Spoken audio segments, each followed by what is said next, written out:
Almost 2.5-3 साल पहले Ashok Vihar development society create की थी अशोक विहार में, और हमारा एक बहुत बड़ा विजन था, एक थॉट थी कि आज हम लोगों ने देखा होगा, अगर हमने पिछले 50 साल में अशोक विहार में देखे हैं या अपनी लाइफ देखे हैं, तो हमारी गाड़ियां बदल गई, घरों का रहन सहन बदल गया, सबकी इनकम लेवल्स बढ़ गए, सब कुछ बदल गया। मतलब आज से 50 साल पहले जो लाइफ थी वो बिल्कुल सिंपल थी।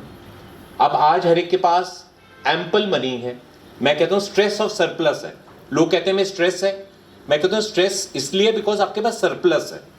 कितनी शादियां हम ऐसी अटेंड करते हैं जहां सैकड़ों डिशेस, अनगिनत, बट डे टू डे जो लाइफ है कि अगर हमारे बच्चे सड़क पे जा रहे हैं, जब तक वो घर नहीं आ जाएं हमें डर लगा रहता है कि कितनी अनसेफ हो गई। सो जो हमारा अशोक विहार है, तो एक थॉट थी ऑलमोस्ट 2.5-3 साल पहले कि हम उसको अडॉप्ट करें। और जब योगेश जी, नागपाल जी सब हमारे अपने लोग हैं, तो हमारे को एक स्टिपुलेटेड मैनर में कुछ ऐसा करके दिखाना चाहिए जो पिछले 50 साल में नहीं हुआ। जैसे मैं और मेरी वाइफ को वॉक का बहुत शौक है, तो डे बाय डे अगर आज हमें अशोक विहार में ही वॉक करनी है तो वॉक के लिए कोई जगह ही नहीं बची। डे बाय डे जो डर्ट है वो इंक्रीज होता जा रहा है। डे बाय डे जो एक ट्रैफिक सेंस है, रोड पे गाड़ियां खड़ी हुई हैं, रोड पे जो गंदगी है, अब हम गंदगी की होती है तो हम छोटे लोगों पे ब्लेम डाल देते हैं कि उसने खाना गिरा होगा, उसने खाना गिरा होगा। बट आयरॉनिकली वो जो गंदगी मचाई है वो हम और आप पढ़े लिखे लोगों ने मचाई। गाड़ियों से खाना कौन गिरता है? हम और आप। उन रेस्टोरेंट्स के बाहर गाड़ियां हमारी खड़ी होती हैं, बड़ी बड़ी BMWs, बड़ी बड़ी ऑडीज में खड़े होके हम खाना बाहर गिर देते हैं। सुबह जब 5 बजे आप वॉक पे निकलोगे तो बड़ी आयरनी होती है, बड़ा दुख होता है कि सड़कों पे खाना गिरा हुआ।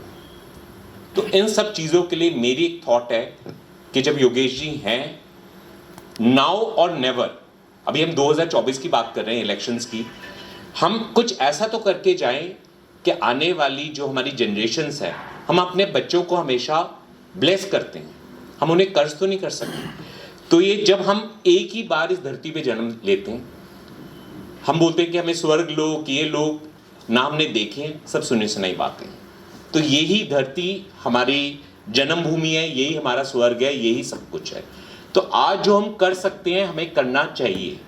सो my thought and my submission is कि गर्ग साहब ने एक बहुत ब्यूटीफुल ड्राफ्टिंग्स की हैं और हमें हर 3 महीने का एक रोड मैप बनाना चाहिए और अगले 1 साल में अशोक विहार में वो चेंजेस करके दिखाने चाहिए कि अशोक विहार एक role model colony of Delhi हो। चाहे वो ट्रैफिक सिग्नल्स हो, चाहे वो पेडेस्ट्रियंस को क्रॉस करने के लिए स्टॉप एंड स्टार्ट टाइमर्स हो।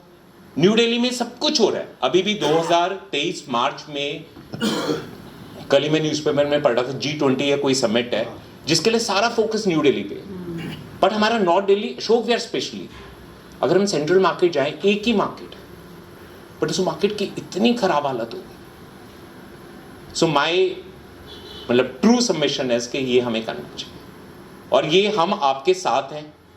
इसके अंदर मेरे हिसाब से हमें किसी गवर्नमेंट की जरूरत नहीं, हमारे को थॉट की, इंटेंशन की जरूरत है। और लोग जो आज इतना पैसा स्पेंड करने के लिए तैयार हैं, वो पैसा स्पेंड करने के लिए तैयार हैं अपने अशोक विहार को, अपने इस एरिया को बेटर वे में इंप्रूव करने के लिए। तो उसके लिए मेरी सिंसियर रिक्वेस्ट है कि हमारे को लोगों को मोबिलाइज करना चाहिए। हर संडे हमें 2 घंटे कोई भी एक इशू लें, उस इशू को खत्म करने की पूरी कोशिश करें। चाहे हमारे पास फंड्स सरकार से मिले ना मिले, हमारे पास लोकल फंड्स हैं, कोई जरूरत नहीं है। हम रामलीला पे इतना पैसा खर्चते हैं। अनिल यादव जी, गर्ग साहब को मैं हर बार बोलता हूँ कि रामलीला का थोड़ा सा पैसा अलग रख लो, क्योंकि वो तो आया और चला गया। शादी पे इतना पैसा खर्चते हैं, जिसके भी घर हम शादी पे, आप सोच लो कि जिसके यहाँ भी अगर शादी है और 20 करोड़ रुपए उसने खर्चे, तो हम उससे 5% तो हम अपना fund Ashok Vihar development society के लिए लेंगे कि भैया तेने 20 करोड़ रुपए खर्चने, तो कुछ भी ये गुल्लक है इसमें डाल दे और ये हम अशोक विहार में लगाएंगे। चंडीगढ़ की डेवलपमेंट, चंडीगढ़ अथॉरिटीज, चंडीगढ़ के सिटीजन्स की वजह से है और हम बहुत पीछे हैं। सो अगर हमने ये कर दिया तो हम कोई भी इलेक्शन हार नहीं सकते। और सेकंड, हमारी जो ये अशोक विहार है, it will be one of the most beautiful colonies. This is my request.